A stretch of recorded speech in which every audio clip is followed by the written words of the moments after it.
आपके अनुकूल एक भी लक्षण नहीं है। कहां आप सच्चिदानंद प्रेम स्वरूप प्रियालाल, और कहां यहाँ पांच भौतिक में देहाभिमान किए हुए भोगों में रति मानने वाले अपने लोग। अब अपने लोगों को परम पद दो तो महाराज आती उदार भी सुंदर सुरत सूर सुकुमार। जय हो उदारता की आपकी, कि हम अधिकारियों को सबको ही देता है, सबको ही परीक्षा करके अधिकार देता है। महाराज एक आपे का दरबार ऐसा सुना है जहां सहज स्वभाव पर नवल किशोरी जू को मृदुता दयालुता कृपालुता की राशि है। ने कहूं न रिस कहूं भूली हूं न होत सखी, रहत प्रसन्न सदा ही मुखात। ऐसी सुकुमारी प्यारे लाल जू की प्राण प्यारी, धन्य धन्य धन्य तेई जी इनके उपास। आपकी उपासना भी हमें पता नहीं थी, वो भी आप ही ने दी है। भगवत अर्पण। जब कभी तुम्हारे विकार आवे, जब तब कभी हे भाव आवे, जब कभी ऐसा आवे कि पता नहीं मेरा कल्याण होगा कि नहीं होगा, उसी समय सोचो मैं श्री जी को अर्पित हूं। आपको इतना विश्वास है कि 4 रोटी दाल कढ़ी चावल और मिठाई हम अर्पित करते हैं, पर्दा लगाते हैं, इसके बाद आप बड़े श्रद्धा से प्रसाद लेते हैं ना।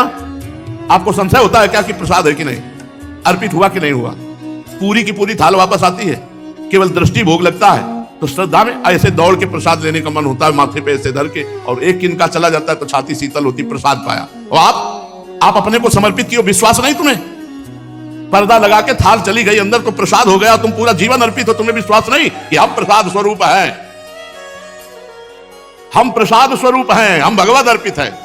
ये भजन नहीं करते, कुछ आचरण तो तुम्हारे ठीक नहीं लगते, तो उस समय हमको नहीं बोलना गुरु जी से हम तो भगवत अर्पित है, प्रसाद स्वरूप। उस समय हम वही कहेंगे गलती पड़ी, लेकिन अंदर से यही होगा महाराज हमारी गलती नहीं, गलती आपकी है। आप इस गलती को बनाए रखे इसलिए है, अगर आप चाहो तो ठीक हो जाए, और आप नहीं चाहोगे तो हम क्यों चाहें? हमारी चाह तो आप हो, हमें गलती और गुण से कोई मतलब नहीं, हमें आपसे मतलब है। और आपको अगर गलती गुण से मतलब तो सुधार लो। आज हम सीधी शरणागति बोल लें, अगर समझ में आवे तो समझ लो, न समझ में आवे तो फिर आगे समझ लेना।